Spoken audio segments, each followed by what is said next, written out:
Is Congressman Franz Castro.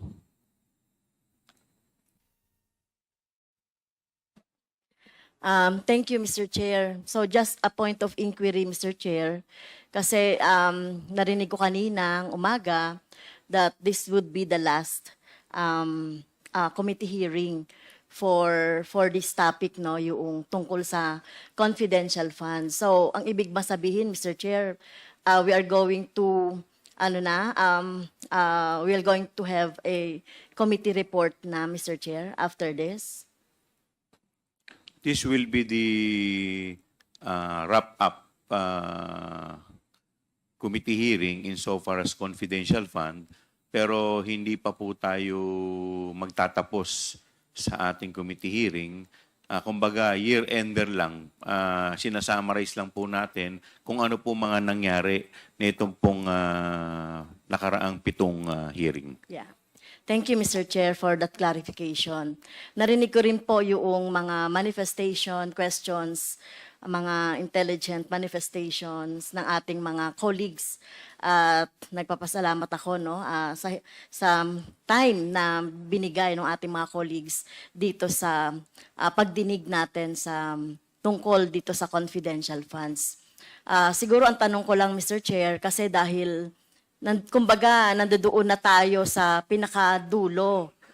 At lumalabas dito na parang natapos kay Fajarda at kay Acosta, Mr. Fajarda Mr. Fajarda as SDO ng DepEd, tsaka Acosta naman yung SDO ng VP.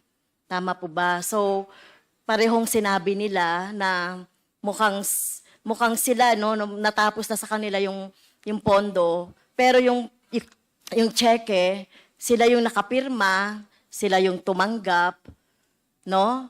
Pero ang nangyayari, Mr. Chair, kung titignan natin ang mga pangyayari, mukhang hanggang doon na lang yung mga opisyal ng AFP na naging security officer na pinagbigyan nito ay walang accountability dito.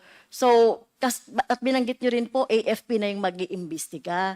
So, siguro dapat iba po yung pag-iimbestiga ng AFP sa pag-iimbestiga natin. Kasi we want to know the truth. Ano ba talaga yung nangyari dito sa pondo na to ng mamamayan? Kasi parang, I feel ko lang, Mr. Chair, parang hindi tayo pwedeng tumigil na ibinigay na lang yan dahil nga sa utos ni Vice Presidente. Remember, mga nakapirma doon, mga maliliit na opisyal, si Mr. Fajarda at si Acosta. Malamang-lamang, Mr. Chair, wag naman sana, no? Wag naman sanang mangyari.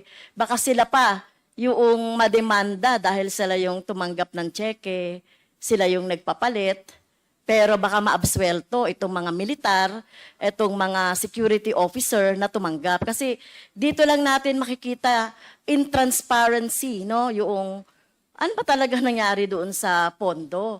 Bakit nagkaroon ng mga ganitong mga gawa-gawang pangalan o recipient ng mga rewards, ng mga supplies.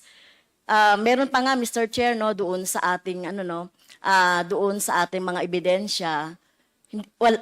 Kung alias yon, RS, 2 RS sa isang araw, reward, isang 20,000, isang 50,000. So paano nangyayari yon? Ano bang impormasyon na ibinigay nung the same RS siya na parehas lang siya ng pangalan, na magkaiba ng amount, no, at the same time. Kaya ito yung dapat na ipaliwanag noong mga militar na tumanggap or pinagbigyan ni Fajarda, Mr. Fajarda, at saka ni Mr. Acosta. Ako lang, Mr. Chair, hindi lang po kasi ako na nasasapatan na ititigil na natin yung investigasyon doon kaugnay nung confidential fund. So, ano po ba ang dito arrangement? Sila na ba ang mag-iimbestiga, yung mga AFP? May time frame ba? At paano tayo makakasiguro, Mr. Chair, na magiging fair and with justice yung Remember, Mr. Chair, 612.5 million ang involved na pera dito. kasi utos ni Vice President Sara Duterte na ibigay doon sa mga security officer. Ginawa naman ng ating mga SDO, ng DepEd at saka ng OVP. Pero ano na yung kailangan makita natin dito, yung pananagutan mismo ni Vice President as siya yung nakalagay po, Mr. Chair, sa JC, sa Joint Circular tungkol sa confidential fund na the most responsible po doon sa pondo. Kasi baka po, Mr. Chair, natatakot ako na baka ang lahat ng sisi ay mapunta doon sa SDO. Natingin natin, wala talaga silang kumbaga, sa conspiracy kasama sila, accessory lang sila. Pero ang may talagang pananagutan dito sa tingin natin ay yung Vice President katulong nung mga security officer. So yun lang, Mr. Chair, yung gusto kong maliwanagan. Bakit tinigil na natin doon? Hindi natin pinatawag yung dalawang security officer na involved o yung tumanggap. Kasi wala silang wala silang band. Unlike yung ating mga SDO, wala silang karapatang tumanggap. So bakit sila tumanggap ng ganitong pera? At kapananagutan nila yan, Mr. Chair. Maraming salamat po, Congresswoman Franz Castro. Unang-una po, meron na po tayong, may mga hinahing po na impeachment proceedings sa ating Vice Presidente at sa akin pong pagkakalam, ito po ay kaugnay sa confidential fund. So ito po ay dudulugin na pag ito po ay na-refer sa Committee on Justice. So sa akin pong paniniwala, na yun na po yung, at yun din po yung mga suggestion ng ating mga miyembro na doon po doon po tutumbukin yung investigasyon. Pangalawa po, nagsalita na rin po yung AFP na nagkakaroon na rin po sila ng internal investigation patungkol po dito sa pangyayaring ito. Kaya po mas minarapat po ng mga miyembro na ito po ay ibigay sa pamunuan ng AFP nang hindi po tayo makasagabal sa kanilang pag-iimbestiga. Ginagalang ko, Mr. Chair, I respect po yung decision ng member ng Committee on Good Government and Accountability. Pero I just would like to put on record po yung aking manifestation na ako po yung nagsiwalat ng tungkol dito sa confidential fund. So hindi po ako kumbaga nasasapatan na matigil na doon sa AFP. Dahil alam naman natin, wala rin po akong tiwala na magkakaroon ng partial investigation patungo doon. Dahil alam naman natin, tauhan nila yung involved. Di ba? Tao nila yung mga involved doon. Nakita naman natin doon sa ating mga investigation na wala namang national security involved. No? Wala namang, ang involved dito, Mr. Chair, ay yung national interest ng taong bayan. Ang pondo na 612, na kagaya nga na sinasabi ni Congressman Raul Manuel, sinasabi ni Congressman Luistro, na kung nagamit ng maayos yan, na bigay natin yan sa ating mga estudyante, sa education, at pangangailangan pa ng ating mga mamamayan. So, ang tanong ko po, Mr. Chair, yung po bang investigation ng AFP, hindi na tayo involved doon? At kailan nila sasabihin po yung investigation? Kailan sila magkakaroon po ng report doon sa investigation? Kailan matatapos? Binigyan po ba natin sila ng time frame, Mr. Chair? Tayo po ay makikipag-ugnayan po sa AFP. And in addition to that, tayo po kasi ay recommendatory lamang ang pwede po natin na gawin. We can recommend the filing of cases to erring officials, pero hindi po kasi tayo ang tagalitis. Ang proper ahensya po na po pwede pong maglitis dyan ay yung Office of the Ombudsman. Ito po yung mga ahensya na dapat pong maglilitis. At sa hanay naman po ng AFP, ang alam ko po, meron po silang JAGO, kung tawagin po yan, or yung court martial, kung hindi po ako nagkakamali. Mr. Chair? Thank you, Mr. Chair. Okay. With the indulgence of I yield to Congresswoman Kong- Castro. Kong Mr. Dia. Chair. Congressman Apo, Sia. Thank you po, Mr. Chair. Naintindihan po natin yung hinaing ni Congresswoman Franz Castro. Tama po siya. Siya po yung unang nagsiwalat nitong confidential funds. Mr. Chair, gusto ko lang pong i-remind ang committee members, lalong-lalo na po ang chair kasi siya, nung pinag-usapan po natin ito, yung purpose po talaga po natin is tingnan kung paano na-abuse itong confidential funds. Let me just put into record, Mr. Chair, that intelligence funds and confidential funds are not intrinsically evil. It is how the usage and utilization of these funds are that makes it bad in a way kasi may abuses. That's why we introduced two pieces of legislation kung paano i-define kung ano ba yung confidential funds. Pag sinabi mong confidential funds, ano bang definition nito? Anong technical na parameters na po pwede natin makonsider na confidential funds? Pangalawa, alin ba sa mga ahensya ang dapat pagbigyan? So we have already accomplished that, Mr. Chair. In fact, dun po sa pangunang pambungad na statement po ng ating chairman ay sinabi niya po yan in aid of legislation. As to Mr.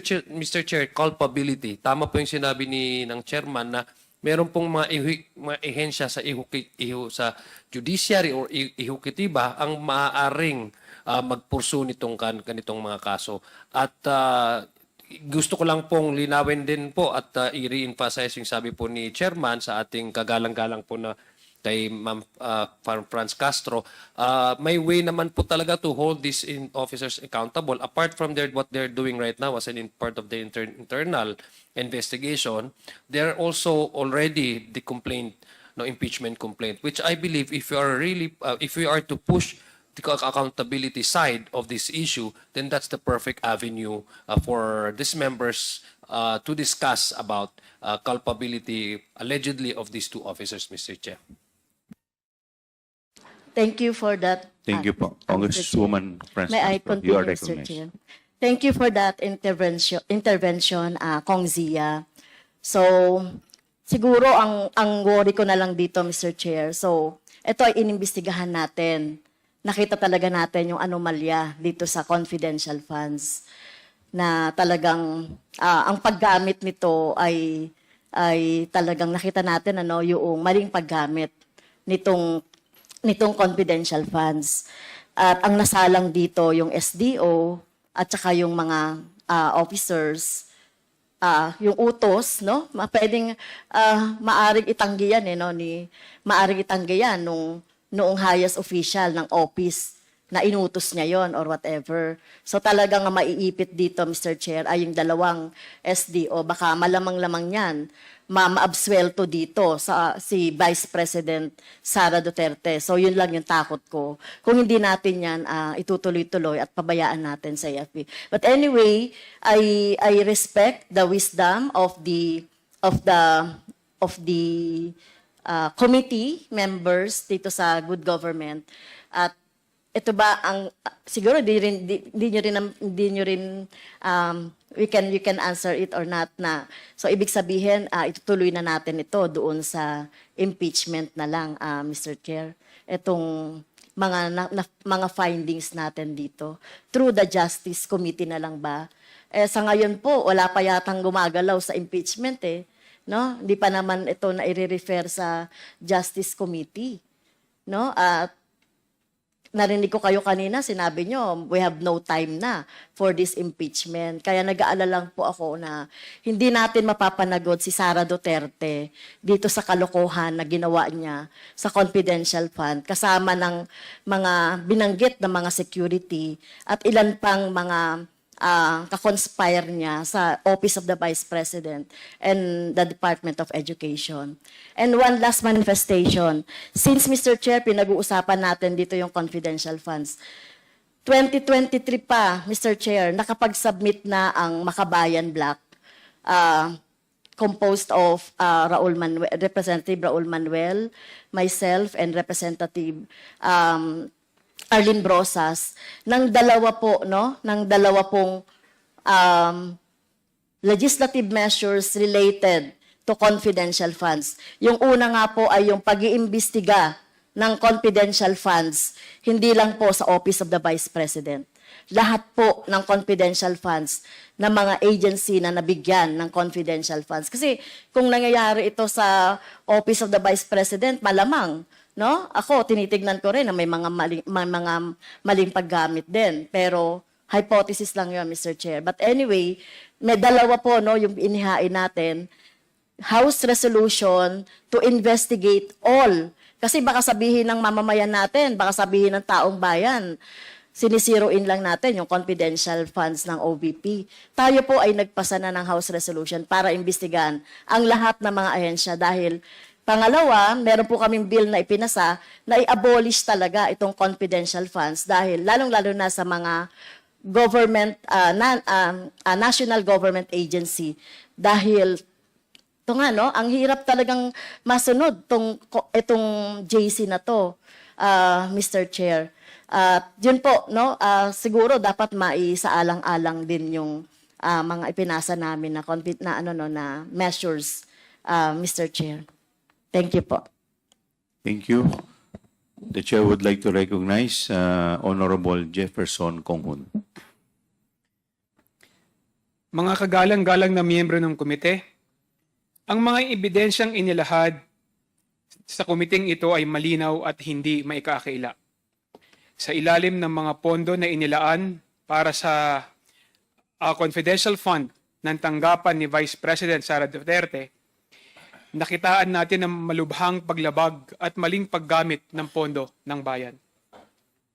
Ang mga pondo na may layuning maglingkod sa pambansang seguridad at iba pang makatarungang layunin ay hindi ginugol alinsunod sa mga itinakdang layunin ng ating batas. Sa halip, ito ay ginamit sa hindi autorisadong gastusin. Sa pamamagitan ng dokumento at record ng pinansyal, napatunayan natin na ang mga pondo na ito ay nagamit sa paraang hindi sumusunod sa mga pamantayan ng transparency at accountability. Sa patuloy na pagsusuri ng mga record ng pondo, matibay ang patunay na may mga pondo na hindi dumaan sa tamang proseso at ang paggastos ay naganap ng walang sapat na pagsisiyasat o pagpapakita ng kahalagahan ng integridad.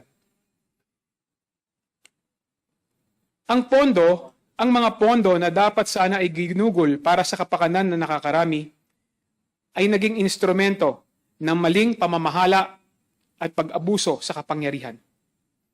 Ipinakita rin dito sa komiting ito na mga dokumento at mga tiwaling aktibidad na nagpakita ng hindi autorisadong paggamit ng pondo at mga gastusin ay hindi naaayon sa mga layunin ng mga pondo ng gobyerno. Ang mga gawain ng Office of the Vice President ay hindi lamang isang simple o di sinasadyang pagkakamali, kundi isang sadyang pang-aabuso ng posisyon at kapangyarihan upang mapakinabangan ang pondo ng ating bayan. Ang mga pondo na ito ay hindi rin nailathala ng tama at hindi dumaan sa masusing pag-audit ng mga kinauukulang ahensya. Kasama na sa paglabag ang hindi tamang paggamit ng confidential fund sa mga proyekto o gastusin na walang basihan o sapat na pagpapaliwanag na nagdulot ng lubhang pang-aabuso sa tiwala ng ating mamamayan. Ayon sa ating batas, ang plunder ay isang kasong may kinalaman sa hindi tamang paggamit ng yaman ng gobyerno. Sa kasong ito, naipakita natin na ang pagkilos ni Vice President Sara Duterte ay nagsanhi ng matinding pinsala sa kaban ng bayan at tiwala ng mamamayan sa ating institusyon. Bilang miyembro ng Kongreso, tungkulin natin na tiyakin ang pondo ng bayan ay ginagamit sa tamang paraan at may tamang pagsusuri. Hindi natin maaaring hayaan na ang mga posisyon sa gobyerno ay maging instrumento ng pang-aabuso. Kaya't kami, mga miyembro ng komite, ay humihiling na ang komite ay magbigay ng nararapat na aksyon upang matiyak ang accountability at pananagutan sa kasong ito. Ang katarungan at transparency ay nararapat para sa bawat mamamayan. At nararapat lamang na ipakita natin na ang mga opisyal ng gobyerno, anuman ang kanilang posisyon, ay hindi nakakataas sa batas. Hinihiling namin na itaguyod ng komite ang mga hakbang upang tiyakin na walang sino man ang magiging ligtas mula sa legal na konsekwensya ng kanilang mga maling gawain at pagkakamali. Mr. Chair, maraming salamat po. Thank you. Vice Chair Kong Hoon. The Chair would like to recognize the Honorable Mika Swansing.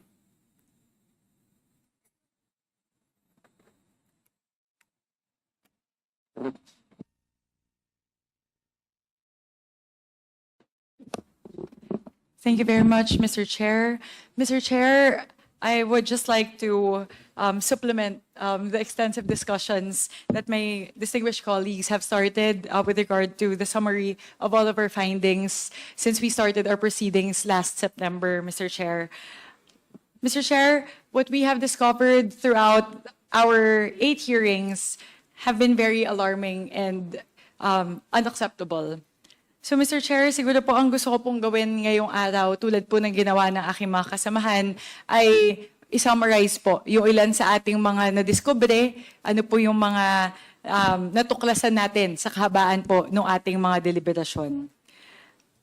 Mr. Chair, sa mga taong 2022 at 2023, 612.5 million in confidential funds ang inilaan kay Vice President Duterte bilang pinuno ng Office of the Vice President at bilang Secretary ng Department of Education.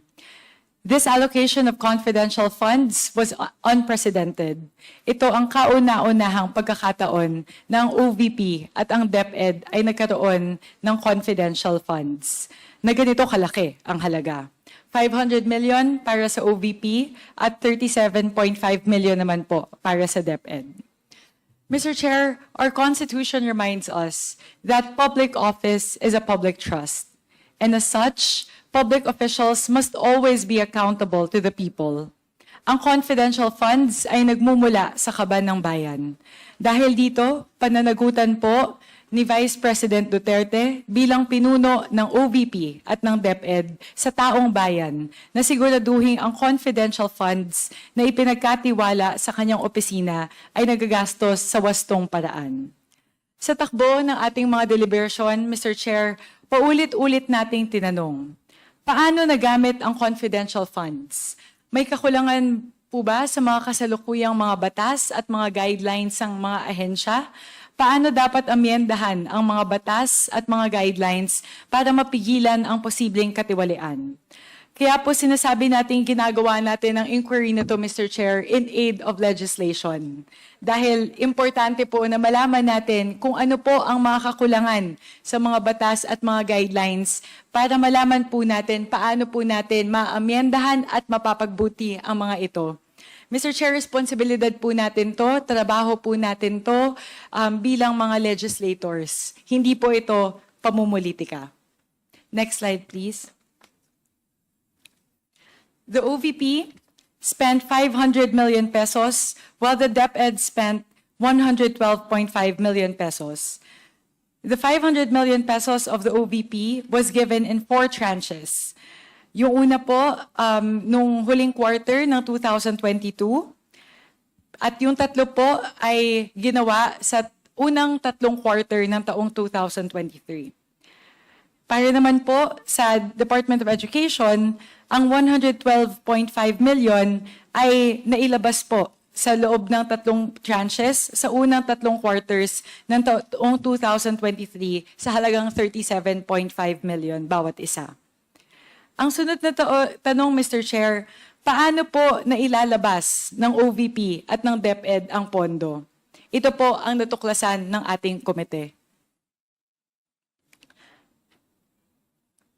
On the part of the OVP, the process starts with the Vice President, hand in hand with her Chief of Staff, Ms. Zulaika Lopez, who directs the preparation of the disbursement voucher. The Chief Accountant of the OVP, Ms. Julieta Villa del Rey, certifies the availability of cash and completeness of the supporting documents. When this is done, the Assistant Chief of Staff, Mr. Limuel G. Ortonio, approves the voucher for payment.